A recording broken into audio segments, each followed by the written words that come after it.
Hi, I'm Andrew Randell, and welcome to another episode on how to improve your riding.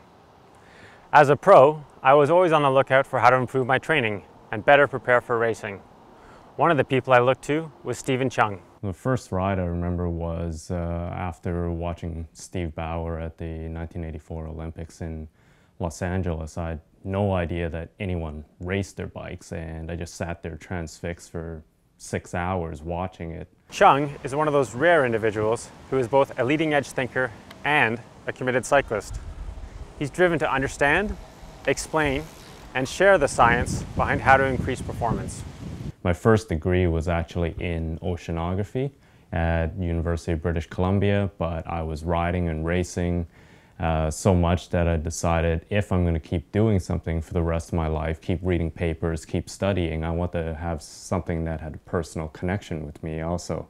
So I switched to kinesiology with this idea of being a cycling scientist. I didn't really have any idea at the time what that meant, but I wanted to do something with cycling, and it's really ever since I've been just passionate about understanding how the human body works. One of the reasons I wanted to talk to Stephen was to understand more about the specifics of overtraining. Overtraining is a huge drag on performance, but often people don't realize that it is happening and what they should be doing to avoid it. Overtraining is probably one of the most overlooked aspects, and the lack of recovery is really probably the most overlooked aspect of most people's training and cycling. Most cyclists are very highly motivated individuals. They have very limited time to train. They're fitting in family, they're fitting in demanding work schedules. So a lot of times they're actually at greater risk of overtraining than a professional athlete whose main job 9 to 5 is to ride their bikes or to train. Training is only the stimulus that forces your body to adapt. The second half is you need to give yourself time and the resources, whether it's through nutrition or sleep, to allow your body to adapt. If you don't do that, you run the risk of overtraining and also not having optimal fitness, because your body is always playing the state of catch-up. Before it can recover and grow stronger, you're placing more stress on it. So it's really that combination of matching recovery and with your hard training. And the whole adage is really, if you're going to train hard, you need to recover hard. And it's really having that even mix of both. The long-term effects is very gradual, and that's one of the hardest things to do, is to diagnose. But at the same time, the first, at best case, what's going to happen is you're just not going to get as fit as you can.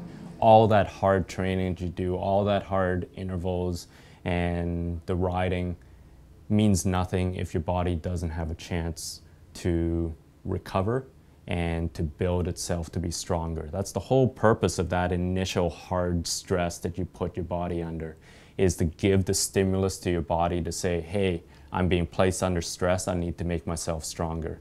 It needs time to do that. If you don't give it time, if you don't give it the resources to do it, it's not going to be ready for your next bout. So at the very best case scenario, you're not making optimal use of your fitness and your actual training time. But it gets worse than that. If you keep pushing yourself over and over repeatedly, your body can handle a bit of extra stress. It can actually handle a lot of extra stress, but eventually it's going to get pushed over the edge. So what we really want is that state of functional overreaching. And I call it functional overreaching because you are pushing yourself beyond your normal limits, but it's at a rate at which your body can adapt. So you need to pull back and give yourself the time to adapt. Taking the time to recover properly is an extremely important part of improving your performance. Recovery helps to restore, rebuild, and strengthen your body, and gets you ready to get back on the bike.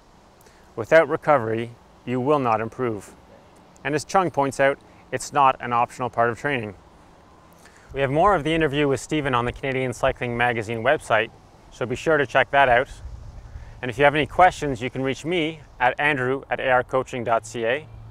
I'm Andrew Randell. Get out there and ride.